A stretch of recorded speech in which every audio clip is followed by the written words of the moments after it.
నేతి బీరకాయ పచ్చడి తయారు చేసే విధానం షేర్ చేస్తున్నాను. ఇది బ్రేక్ఫాస్ట్ అండ్ రైస్ అన్నింటిలో కూడా చాలా బాగుంటుందండి. తప్పకుండా ఇదే విధంగా ఒకసారి ట్రై చేసి మీకు ఎలా ఉందనేది కామెంట్స్లో తెలియజేయండి. సబ్స్క్రైబ్ చేసుకోండి. వీడియోలోకి వెళ్ళే ముందు రండి ఇది ఎలా తయారు చేయాలో చూసారు. హాయ్ ఫ్రెండ్స్, నమస్తే, వెల్కమ్ టు అనూస్ కిచెన్.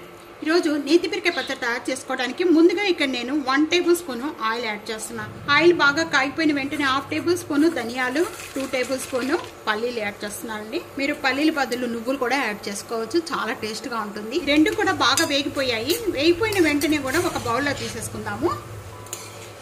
ముందుగా ఇక్కడ మనం ఫ్రై చేసుకున్న ధనియాలు, పల్లీలు ఇవన్నీ కూడా మిక్సీ జార్లో యాడ్ చేసేస్తున్నాను. వీటితో పాటు 2 వెల్లుల్లిపాయ రెబ్బలు ఈ విధంగా మెత్తగా చేసుకున్న వాటిని సైడ్ పెట్టేసుకుందాం.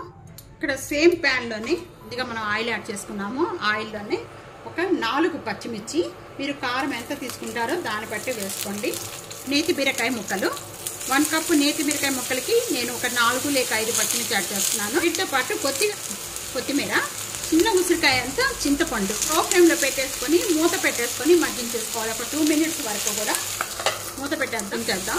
ఈ విధంగా మగ్గిపోయిన వెంటనే 1/2 టేబుల్ స్పూన్ పసుపు యాడ్ చేస్తున్నాను. స్మాల్ టేబుల్ స్పూన్ తో 1 టేబుల్ స్పూన్ సాల్ట్ యాడ్ చేస్తున్నాను. ఒక టమాటా యాడ్ చేస్తున్నాను. మూత పెట్టేసేస్తే ఒక 1 మినిట్ లోనే సాఫ్ట్ అయిపోతుంది. ఓపెన్ చేద్దామండి. ఇంకా మగ్గిపోయిన వెంటనే ఇంకా స్టవ్ బంద్ చేసేసుకుందాం. బాగా చల్లారాలి. వెంటనే కూడా బాగా చల్లారిపోయిందండి. ఈ బాగా ముందుగా మనం మిక్సీ జార్ వేసి మొత్తం మెత్తగా చేసుకున్నాము. పల్లి వీటితో పాటు యాడ్ చేసేసుకొని ఇది కూడా మెత్తగా చేసేసుకోవాలి. రోలు ఉంటే రోట్లో వేసేసుకొని కూడా తీసుకోవచ్చండి.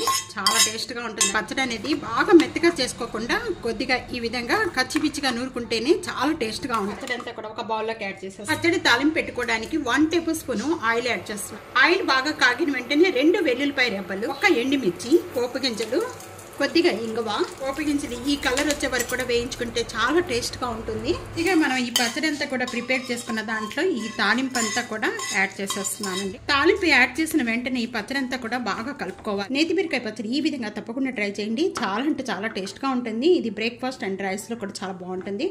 ఇదే విధంగా ట్రై చేసి మీకు ఎలా ఉందనేది కామెంట్స్లో తెలియజేయండి. ఫ్యామిలీతో, ఫ్రెండ్స్తో వీడియోని షేర్ చేయండి. సబ్స్క్రైబ్ చేసుకోండి. ప్రక్కనే ఉన్న బెల్ ఐకాన్ ప్రెస్ చేయడం అసలు మర్చిపోవద్దు. Thank you for watching.